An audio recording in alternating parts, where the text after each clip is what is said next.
Yo, and the many other four na and then so yaba ya tiawa we a short message and I made my busiani and the church will be na ahwefo and chill be power of our gifts abisiako ni na church will be and the ahwefo nkankane nyame papa Mr. Klaus papa chill be in so na ndede abusia me ba ya short message bi na me de bre anuanom ni adofo nyina na ye nuanom asofo no misram message we de mpacho monto mu boase why na munti why yesram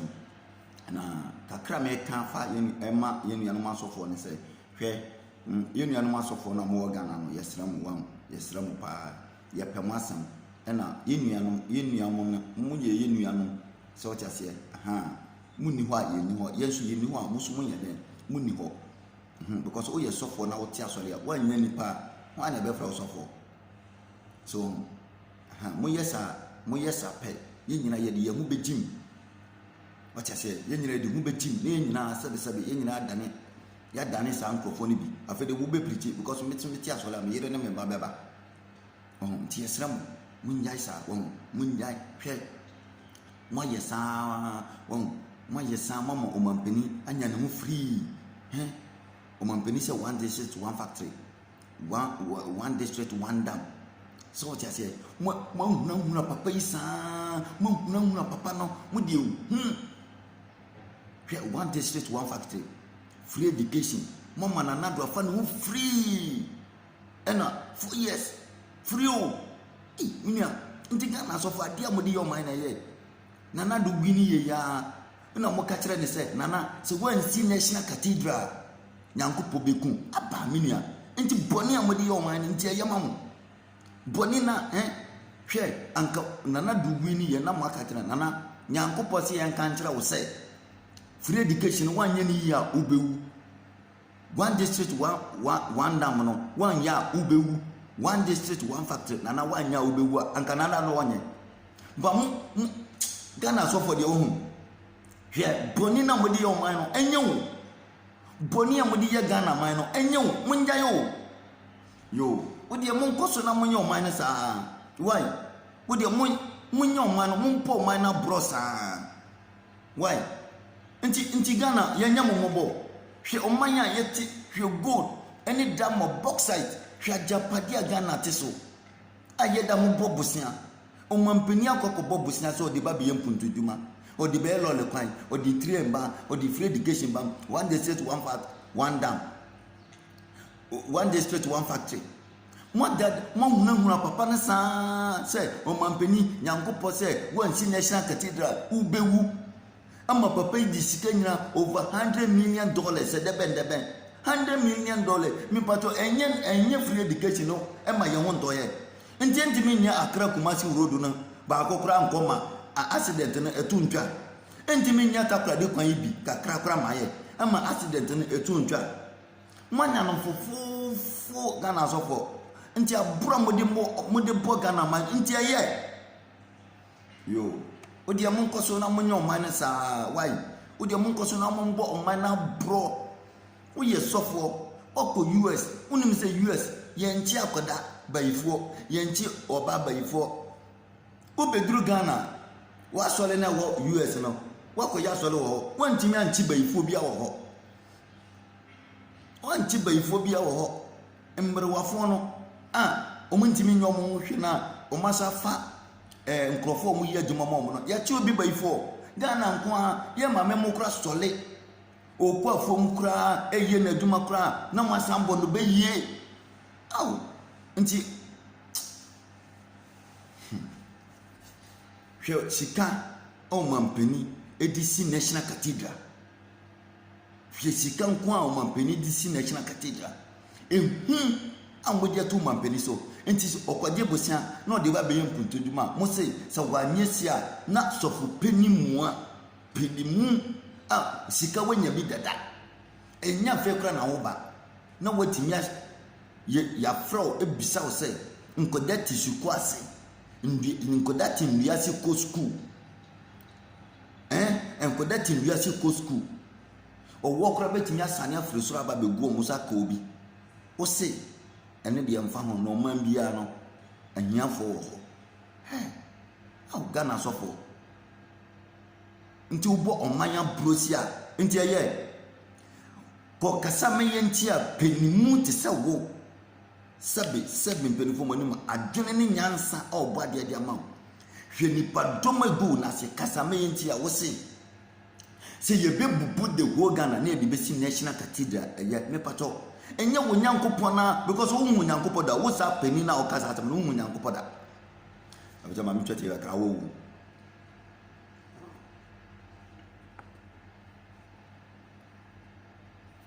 wona wo kasa asem no abusa hu nyankopon da wo hu nyankopon da eye homa book na wo kan book no sa wo kan no nyankopon no wo book no na ono na num asem na o kasa o se edan a nipa dasa ni we ye wodi wonsasi no ono no on pesa da no enye num na ote nti me pata wodi $100 million edisi National Cathedral de amano na sofu peni ni ye na nkoda ebu ase hwe nkoda ebu a Ghana bonten so wo se ye bebubu de ho Ghana ni ye de besi National Cathedral eya obodi enchira that's it good why yeah that's it na se mutena wiase ebo omanya brosia na se yemama mo amjejerije mumfa Ghana sofo eno mampeni se wanti National Cathedral ubelusu election sanka na o mampeni eye free education iye ena ka one day sit one factory ena nka youth ni yaduma hwe youth dudu anka why employ mo yaduma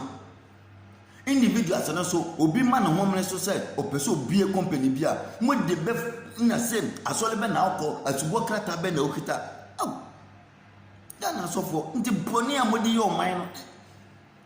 nti eye mamu nti uko US no sa no mo ye enyemoa ye nananom ahemfo no akọ mo notum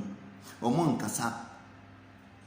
ye mame mo nso no kwan amodi o mafa so no because onya kasa pe oye bayifo onya osoro ahima mu nko ye nka mo hwe odi mo nya yesa yitu no so mo be ja wo mo no mo nkonko ye aduma kakra no makapcha wo mo nyina na mo do madan prayer warrior na sesia no adwaman no adi IGP sesia IGP position no kra no enya aduma because e asoli dem na IGP no enya aduma ye damase odi mo nkoso na mo nya oman na saawai ye damase nipa na egu US no UK ne Britain no nyesa nipa na ene egu Ghana eyende ena mo ko ho no de a oho de mo nchi abayifo no oho no mo nchi abayifo no na Ghana fitita ma ye wome bepe mo ende mochi abayifo san so still lole kwan de pia accident si a eye abayifo ene mo nya chi e na mo ma abayifo no kwan no mo wuruli o mane ne ehu se nipa no no abayifo no fiso ma wi ye nyina no mo wi ye nyina na sam fa na sam ko na nko mo nko no mo ndra wa hwe Ghana sofo ye nyina ye ba kon so ti ase ye nuano nti yesrem why munjai babia duru no mumfansi ho why ye damase we abufo bi ani we nya ntokwasen ena we enya personal attack but wo mumfa pressure eni ahunahuna no wo de se nkom kora na wo hye na se yatra na wo de vim a hye sa nkom no ato omampani so se omampani se wanye na wansi wanye free education na ube wuntem perfect well ye popo ye nsama ma ube hu se egudi omampani obeye free education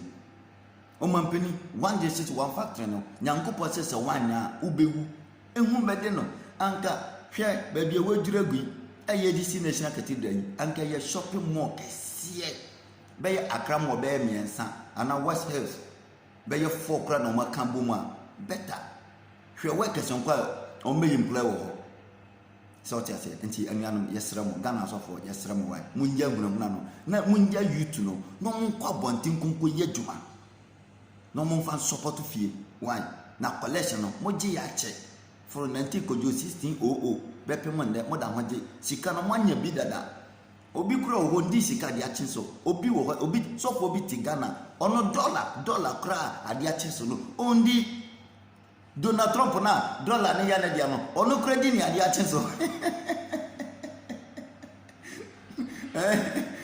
Donald Trump akata boss no a dollar no iya na dia no odi dollar ade ache so ba Ghana so for no omo ni dollar ade ache so ono da bia odi fresh dollar enti yesra mo sika no mu wo bi dada enti ba bia mo de yeduru no momfa yempem mombo full stop na fedia momfa pressure entum penifo no so na penifo no yede no munsiesie o ma no lole kwa papa so tia se heaven ho no mama ya tia se kwakọ na de gold so ba mu bia ni ho wa yede wakọ enti se gold no se yampa se nyampa bia akọ na raw food so tia se because me tena pray mo no na me hu se photos wo e wo soro ho bete enti na se photos wo ho kra nyankopon ntimi nya den